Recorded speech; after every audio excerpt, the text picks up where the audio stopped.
Donc bonjour à tous, moi je m'appelle Eva, je suis diététicienne nutritionniste.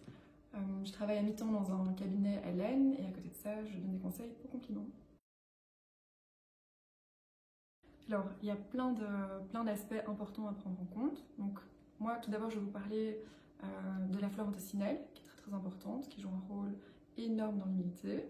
Ensuite, je vais vous parler de l'alimentation, comment améliorer son alimentation pour booster sa flore intestinale. Ensuite, je vais vous parler de différentes vitamines et minéraux et leur rôle dans l'immunité. Et puis, je vous expliquerai les petits conseils généraux. En fait, ce qu'il faut savoir, qui est très important, c'est que 3/4 de notre immunité se situe dans notre intestin. Pourquoi? Parce que dans notre intestin, il y a ce qu'on appelle la flore intestinale, ou microbiote, qui est composé de bonnes bactéries et de moins bonnes bactéries. Alors, ce qui est important, c'est que l'alimentation va vraiment jouer sur cette composition et va favoriser le développement de bonnes bactéries qui vont nous protéger. Alors, les bonnes bactéries, c'est ce qu'on appelle les probiotiques. Alors ça, c'est la première chose, c'est très important. Les probiotiques, ce sont des bactéries qu'on appelle vivantes. Donc, on en trouve dans l'alimentation, dans plein de différents aliments, que ce soit liquides ou solides. Dans les liquides, on a par exemple ce qu'on appelle le kombucha.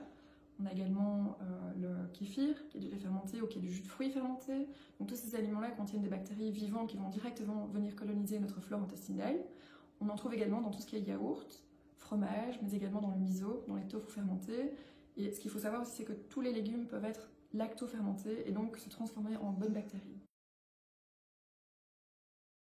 Alors en fait, les prébiotiques, ce sont des substances qui vont venir nourrir les bonnes bactéries. Donc ce ne sont pas des bactéries à proprement parler.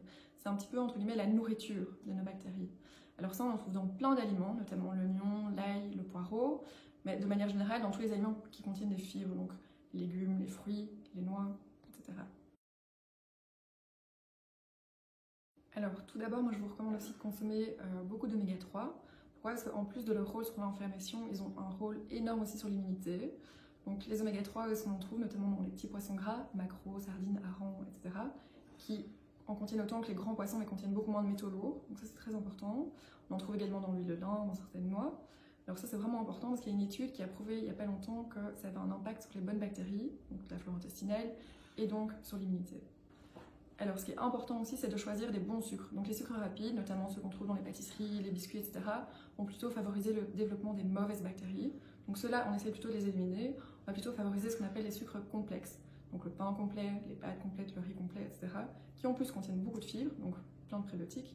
Donc, ça, c'est une très bonne chose aussi.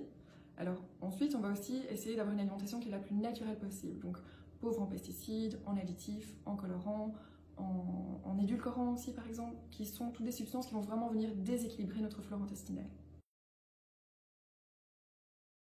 Alors tout d'abord les oméga 3, donc si vous ne consommez pas assez de poissons gras ou de produits riches en oméga 3, c'est la première chose à prendre. Ensuite les vitamines A, vitamine C et vitamine E sont très importantes aussi, parce qu'elles produisent et protègent les globules blancs qui sont la base de l'immunité. Ensuite on a également la vitamine D qui est très importante parce qu'elle produit les lymphocytes T qui sont notre première ligne de défense.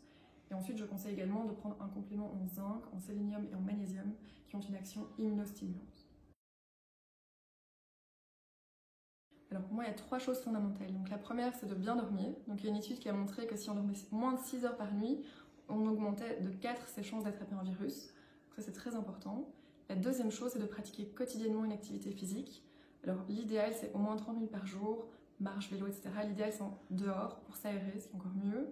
Troisième chose, c'est simplement d'avoir une alimentation équilibrée, essayer d'éviter l'alcool, essayer d'éviter la cigarette. Voilà, de manière générale, avoir un rythme de vie sain, équilibré et varié.